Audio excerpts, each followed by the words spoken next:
Well, the Prime Minister, Anthony Albanese, is set to announce a plan to funnel taxpayer-funded incentives towards advanced manufacturing and clean energy projects, warning Australia risks being left behind. It's a major speech in Brisbane today he's going to be delivering. He's going to make the case for a new law called the Future Made in Australia Act, which he argues will attract investment in critical industries. Let's go straight to the man himself, Prime Minister Anthony Albanese in Brisbane. Good morning to you, PM. How are you going? Good morning. Thanks for having me on the program. Oh, it's a beautiful day here in Brisbane, so I'm going very well. Absolutely. Cracker spot there you've got. Look, there's just a couple of kind of breaking news stories I want to put to you first before we get into the meat of what you're going to be speaking about. Julian Assange, we heard this very brief comment from Joe Biden saying that he would consider the Australian government's plea to sort of drop this prosecution. What contact have you had? What can you tell us about this? Well, this is an encouraging statement from President Biden. I have said that we have raised, on behalf of Mr Assange, Australia's national interests, that enough is enough, that this needs to be brought to a conclusion, and we've raised it at each level of government in every possible way. We'll continue to engage diplomatically in that in order to achieve an outcome that I believe Australians want to see. Do you think it's more than just a Joe Biden throwaway comment as he was walking off with the Japanese leader, or is there actually something to this? Well, this is an encouraging comment from President Biden. It's a complex issue there, the Department of Justice has responsibility here, and the separation of powers that exists between the political wing, if you like, and the judiciary.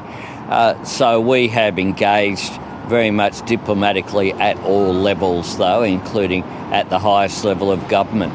I've been personally engaged in this since I became Prime Minister, consistent with the statements that I made as opposition leader. I believe this must be brought to a conclusion, and that Mr Assange has already paid a significant price, and enough is enough. There's nothing to be gained by Mr Assange's continued incarceration, in my very strong view, and I've put that as the view of the Australian government. Prime Minister, on global politics still, Penny Wong's comments the other night. Peter Dutton last night in a speech said it was the most rash diplomatic move in decades to hear those words in regards to considering Palestinian statehood towards a two-state solution. What's your response to that? Well, just more nasty negativity from Peter Dutton, who has nothing positive to offer about domestic politics or about international engagement. A two-state solution is required in the Middle East to break the cycle that has been there for my entire lifetime. I think Australians want to see that, and I want Israel to exist within secure borders in safety, security and prosperity, but I also want justice for Palestinians, and that is something that is a part of providing that security for both Israelis and Palestinians have the right to live in peace and dignity with security. What do you think? What's the timeline? What was Penny Wong trying to say the other night? Well, what Penny Wong was reflecting was the international engagement and discussions that have been taking place. And should they be taking place now while hostages are still being held? I think that's what people were alerted to, I guess. Well, they are taking place, and you're aware they're taking place because you would have broadcast comments from people like David Cameron, a former British Prime Minister and Foreign Secretary, who made similar comments. The comments of President Biden speaking about a two-state solution. Every one of our like-minded partners. I've issued joint statements with the Prime Ministers of Canada and New Zealand, 3 of the Five Eyes partners, calling for a two-state solution. I've spoken about this consistently for my entire political career. This has been an ongoing issue.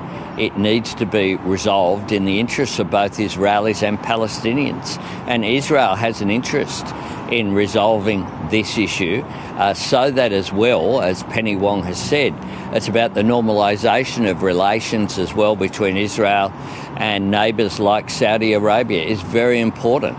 That hasn't occurred up to now, and Israel will be more secure when these issues are resolved in a way that guarantees that security into the future. Prime Minister, let's get to the meat of this speech today. What's your ambition here? My ambition is for a future made in Australia. There's a global race for opportunity and jobs, and I want Australia to be in it to win it. We can make more things here. We can compete with the world. We need to identify where Australia has a comparative advantage, such as in green hydrogen, producing green steel and green aluminium, producing batteries as well. And we need as well to look at our national sovereignty and where we need to ensure that we can stand on our own 2 feet. We can't be vulnerable. That is one of the lessons of the global pandemic, is that we do need a more resilient economy.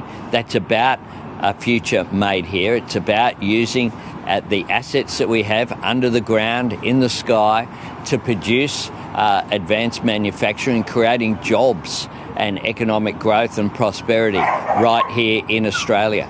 Are you talking about the federal government putting more money into private enterprise to get this started? Do you think voters are going to be happy with that? Well, this needs to be a private sector led surge that occurs, but where government investment is required as a catalyst and to facilitate that private sector investment, then we should be prepared to engage in providing loans or providing support to make sure that those industries can get off the ground. This is a global competition that's happening. It's a race for jobs and opportunity.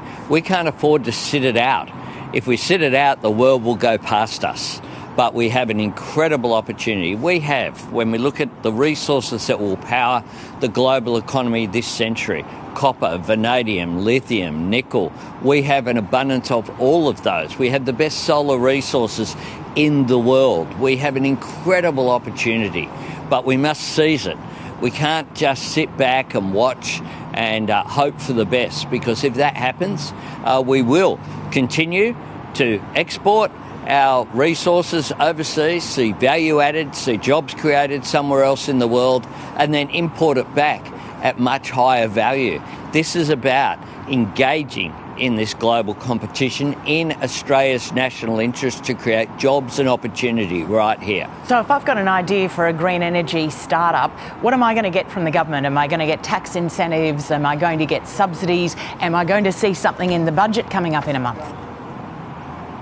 Well, there's a suite of measures that we're giving consideration to. There's a range of funds we've already established through the Hydrogen Head Start program, Solar Sunshot program, the National Reconstruction Fund, which is looking at as well, not every industry, how do we take the opportunity that's there where we have a comparative advantage. So, for example, on Monday, there was the launch of electrolysers here in Gladstone, just to our north. If we can have green hydrogen powering green aluminium and green steel, we'll go from industries that are currently trade exposed and are vulnerable into industries that can lead the world. We know that that is the case, but we need to take up that opportunity. We want to work with the private sector. This isn't about retreating to the old protectionism. This is about engaging in the new competition. And in order to do that, governments around the world know that they have to be engaged. They have to be engaged in supporting these new industries and new opportunities, because it's about jobs here and it's about our future economic prosperity. Hey, Prime Minister, just finally on another topic, what do you think about a 3-match suspension for a homophobic slur? We've been talking about it quite a bit on the program this morning. A lot of people pretty disappointed about what we're still seeing on the field in the AFL. Oh, look, I think that homophobia has no place on the field, in the street, in a restaurant, wherever it occurs. We need to respect people for who they are, and this was an unfortunate incident. Anthony Albanese, always good to have your presence on the program. Enjoy Brisbane. Thanks very much. It's a beautiful day here. Terrific.